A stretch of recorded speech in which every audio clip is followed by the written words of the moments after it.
Hi friends, Mindy here. I have a process video showing how I'm setting up the new kit from Prepared From Above. Becca has changed the way she's been doing her monthly kits, and so these are the printables that you'll get each month. She's focusing on one word a week. She has a really great video explaining how she's doing all that. I'll try to remember to link it below, but for each week, she has 5 verses and a new word to focus on. These are the January words and printables that you get. You get gets 5 pages for each month. And they have a journaling card, tags, one that would work for a memory decks kit. And this is a calendar that she has set up on her blog to show kind of which weeks go with which dates actually. And so what I'm going to do is make a little book similar to this one that I did before, kind of that size. I just really want to do that like pocket traveler's notebook size, and it will fit here in my Webster's Pages little pocket size traveler's notebook. And so I'm going to make a journal for each month that will be about that same size. And so here, the first thing that I've done, I'm just showing, is I have gone through my stash of cardstock and found some papers that coordinate with this entire month. I'm going to make one little booklet for each month that will house all of the prompts. So I'm cutting them down to, I think it's 5.5 by 7, if I remember right. That way the finished pages is 5.5 inches tall and 3.5 inches wide. And so here I'm just cutting all of that cardstock down. This is a heavyweight cardstock, so it works really well for these kind of little mini journals that I'm going to be assembling here.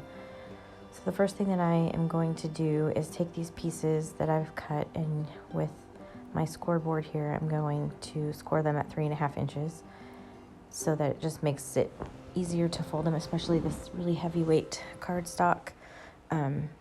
It can crack really easy, so using a bone folder and a scoreboard like this just helps do that. So now I'm folding all of these in half. I'm going to use my bone folder to get a real nice crease on them, and then I will stack them inside of each other. And that's what I am doing here. I'm just trying to get an idea for which colors, trying to alternate between the blues and the grays, and just to get a good assortment. And they kind of, once you nest them inside each other, the edges don't line up, but I'll fix that after I've gotten the book bound together. And I'm just going to do a simple pamphlet stitch on the inside. So I'm making sure that all of the pages are lined up really well, and I'm just going to clip those in place so that I can do the punching of the holes. And here I have just a foam pad that's specifically for this, but you could use a phone book, you could use a mouse pad, you could use anything really that you can just, stick that all down into. So I'm just making sure my papers are really well lined up here before I go punching through. And I'm not even measuring for this project. It's really not necessary. I'm just kind of going in the middle as best as I can and pushing the awl through there, and I'm just making sure I'm on the spine. And then I'm going from about an inch from the top and about an inch from the bottom and making another set of holes. So this is a 3-hole pamphlet stitch. So I also have this Memory Keeper's bookbinding tool, which you could totally use, but if you don't have one, it's not necessary. There's a million other ways that you can do it. You can even punch holes with a really strong needle if you have one. I just happen to have a bookbinding awl, so that's what I use. And I'm using this jute, and I'm measuring it to about 3 times the length of the book, and that's about how much you need to bind this. And then just cutting that off, and I will thread that on one of these bookbinding needles. It's a little tricky because this jute is kind of thick, but once I get it on there, then we're good to go. So I just left a tail at the top, and I'm just going through the middle hole and leaving a tail, and then from the outside I'll go back in through the bottom hole, and then I'm going to skip and go all the way to the top and go back out, and then I'm going to go back from the outside through that middle hole. It's just really important to not split the string if you can. And if you notice where I'm coming up on that other side, I have one end of the string on the left and I have one end of the string on the right with that long stitch in the middle. And that's really important because I'm gonna tie the knot around that string, and I'm just tying a square knot just to keep it really secure. And then I will just trim the ends. I like to trim them about the same length as the other stitches. You could cut them even shorter if you wanted to. I don't mind the extra length in there. I just kind of like it, so I leave it in there, and then I just kind of tuck it underneath that middle string just to kind of keep it in place a little bit easier. So that is going to be my little book. It's all bound, but I still need to address those issues that are the edges of the paper that are sort of uneven.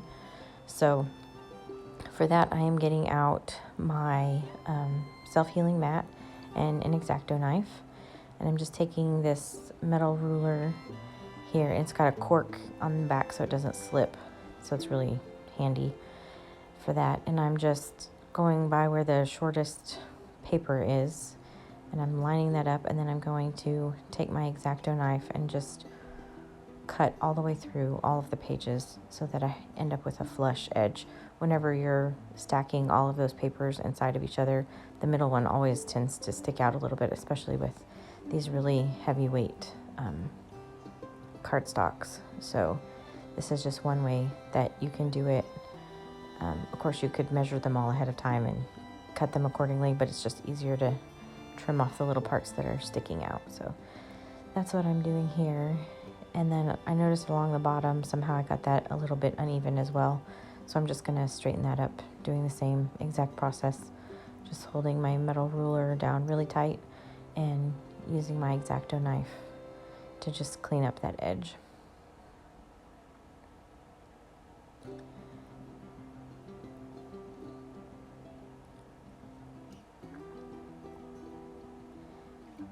And this takes a few passes, but it's worth it to go slow and get them all cleaned up really neatly.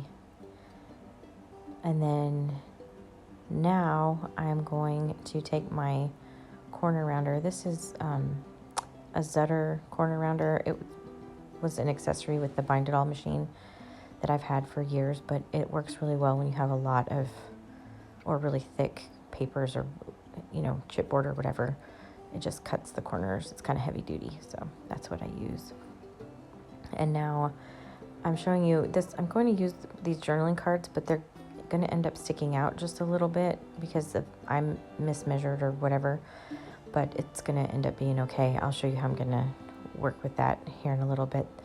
Now I'm using these Felicity Jane Alphas, and I'm just going to write January 2021 on the cover, just so I can have this at a glance. I'm just kind of centering it using some tweezers.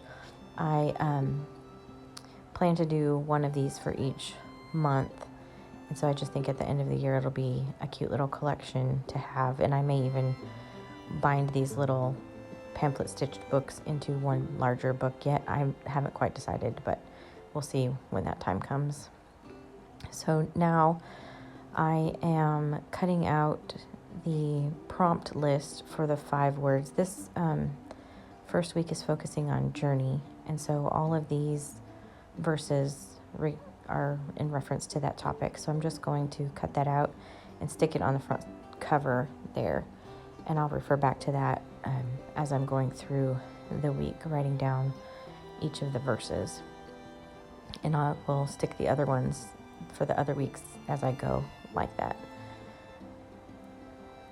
So now I'm trying to decide how I want to decorate these pages. Let me get that mat out of the way.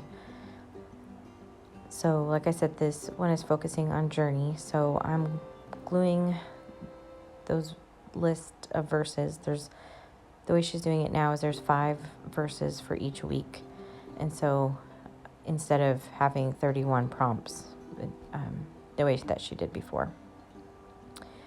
And I'm cutting out this, it looks like a washi strip that comes with the printable. The really good thing about this set of printables is that they all coordinate really well. So you could use bits and pieces from different days or different weeks if you wanted to. I'm using everything in this one that came for the first week. So I'm just adhering this washi strip down at the bottom of this page, and I used it because this cardstock has kind of a green cast to it, and the flowers in this washi strip also have some green in there. So just trying to help tie all of those things together. And now I'm just trying to decide what other elements I want to use, and I love these little hexies, so I'm going to cut that out and use that on the top of my page. So I'm just fussy cutting that little hexie, and I'll kind of get an eye for where I want to put that. I'm pretty sure that's where it's going to go for now, but until I'm sure, I'm not going to glue it down. The next thing that I want to do is write out this verse, and I decided I was going to try some hand lettering. This is a Kelly Creates pen. I wasn't sure how it was going to do on this cardstock because it kind of has an interesting finish to it. It's almost not shiny, but there's like a coating on it, I guess. And so I wasn't sure how it was going to work.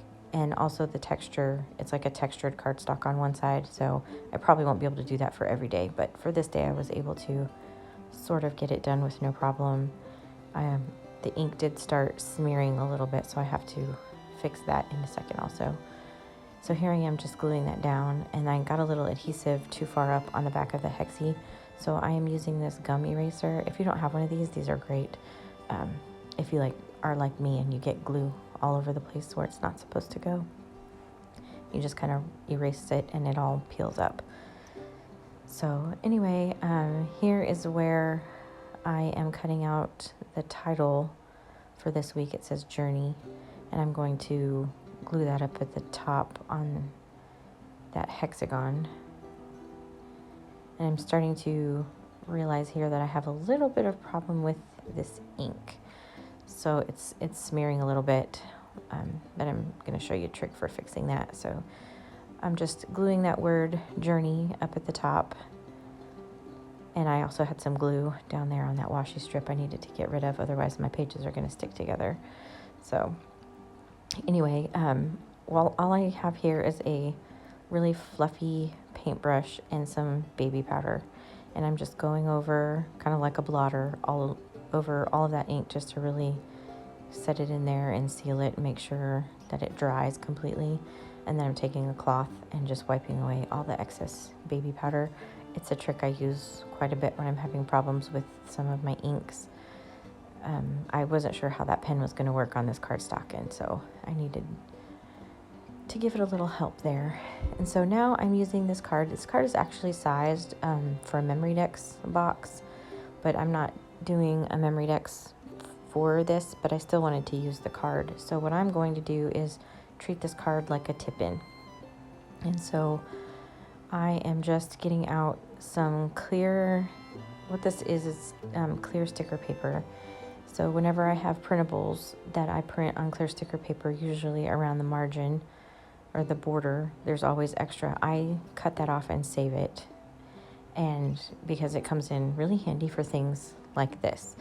So I just cut the length that I needed, and I'm going to put half of it here on this one side, and I'm just going to tuck it in to the gutter of this book really well, and then just make sure that I can still fold it closed. And then on the other side, there's still some of that adhesive part that's exposed, so you want to do it on both sides. So I'm taking another strip of that clear sticker paper and fighting to get the backer off.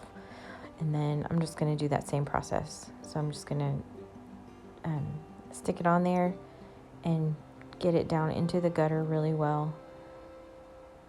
And now I basically have an extra page in my little book, and I'm just using a bone folder along that sticker paper just to kind of try and make it disappear a little bit better. And as you can see, it's hanging off the edge a little bit, but I like things hanging out, so it's going to be okay. I'll have stuff hanging out of the sides and the top and everywhere by the time this whole thing is finished. So anyway, this is the week 1 printable.